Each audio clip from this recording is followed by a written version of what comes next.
Cheers. Welcome to Cooking While Drunk. Ooh, that's good. Sipping on a little bit of Jim Beam Black, extra aged. Today we are making corn chowder at the request of this lady over here holding the camera.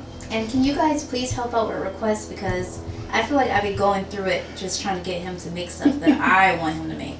Like the domas? Like the doma, which you said you would never make for me again. I don't mind making it. I think you said you would do the wrapping, so.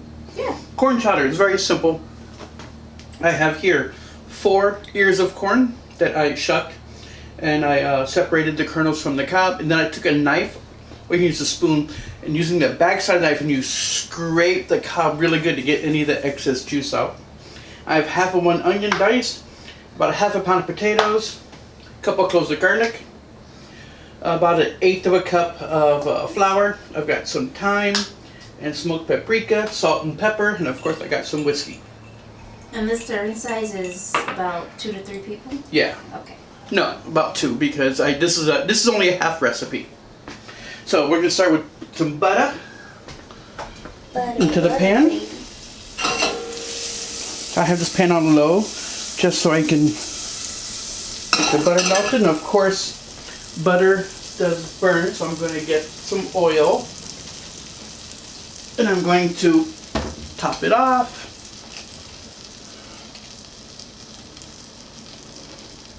There we go.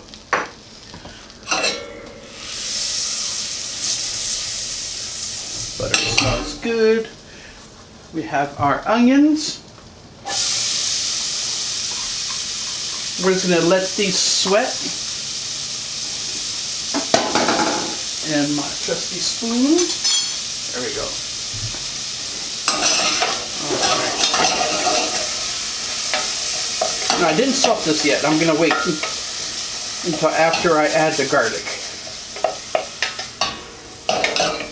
So we're going to let this sweat. This is going to take about 3 to 5 minutes. And then I'm going to add the garlic and a pinch of salt. And then we'll move on from there. See you in a minute. There you go. See, it's got a little bit of light color to it. Gonna add our garlic, a little bit of salt. Let's give that a stir, just until the garlic becomes fragrant. You know you don't want to burn the garlic. So that will take about a minute. Actually, not even that, 30 seconds or so.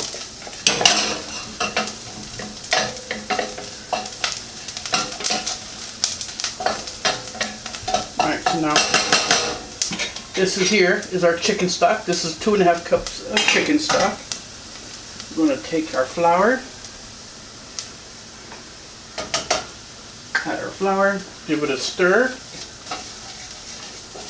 Just want to cook out some of the raw flour taste. So, turn it down just so it doesn't burn.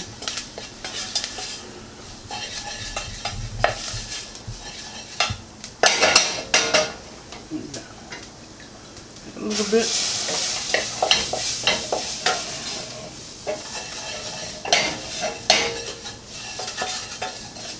Okay, now they get a little crumbly. Just hot. So I'm going to slowly pour it in.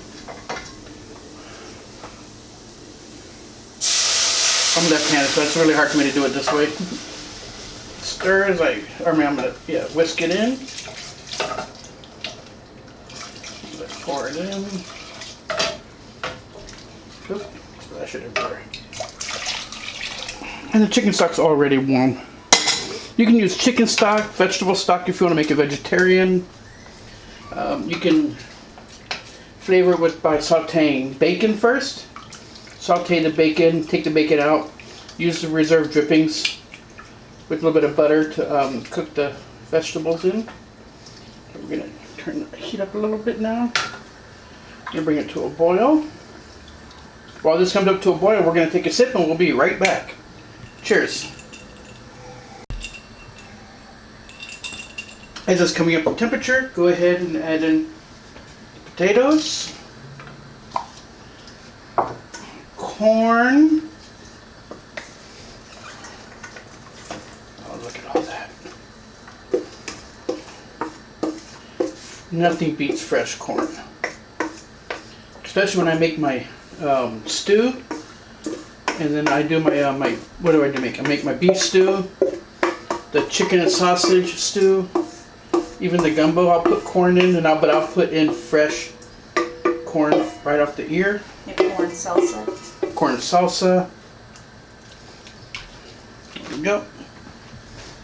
Let this go. Oh, let's get our herb. This is a little bit of thyme, some paprika. We're going to add a little bit of salt and some fresh cracked black pepper.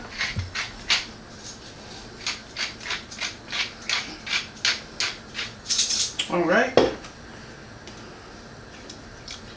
Let this come up to a boil. I think I need a little more chicken stock. So I will add another splash.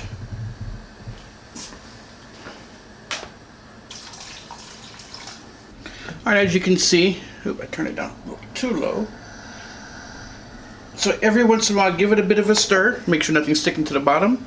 And this is cooking faster than I thought. So you want to cook it just until the potatoes are a little cooked through. So this will probably take about another, I think like 8 minutes. And then it'll be at a nice, good taste. Alright, see you in about 8 minutes. Cheers, switching over a bit at 805.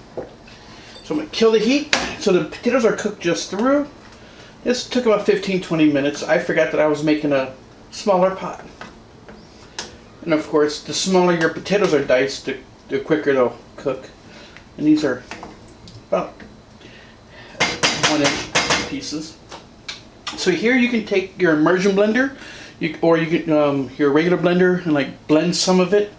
But I like to just use my ladle and just smash some of the potatoes and corn. Because I don't want it, I like it, chunky still. Give that a stir, smash, and stir. I think that's good. I can feel the potatoes like softening up. If you don't want to use a ladle, you can also use a potato masher, that'll work too. Or just, a heavy duty spoon as well. So there we go. Oops. I'm gonna spill. So now we're gonna add half a cup of milk. You can also use half and half or cream. I'm using lactose-free milk because, in case the kid wants some, but I doubt she will. A little bit of some green onions. I'm going to turn the heat back on. And we're just going to let this heat through. Once this comes back up to temperature, you get a little bit of a simmer bubble, and then you get ready to kill the heat, and we'll be right back. Alright, we're done. I already checked for seasoning, so taste to see if it needs any more salt. But my taste tester took a break from camera duties. She says it doesn't need more salt. Do you need more pepper?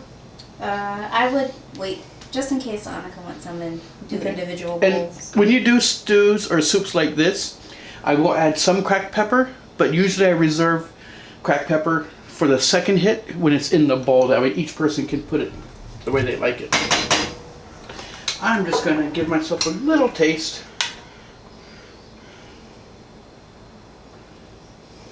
Maybe a little potato.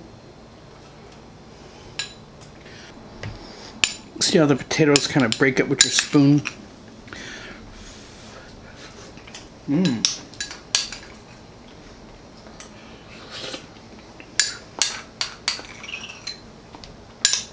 Fresh corn is everything. You can really taste the freshness of the corn. So how do you top it? What I like to top with, of course, what? Chilies, yes. So we have some Fresno chilies here, and we also top it with a little bit of green onion. So let's make a bowl.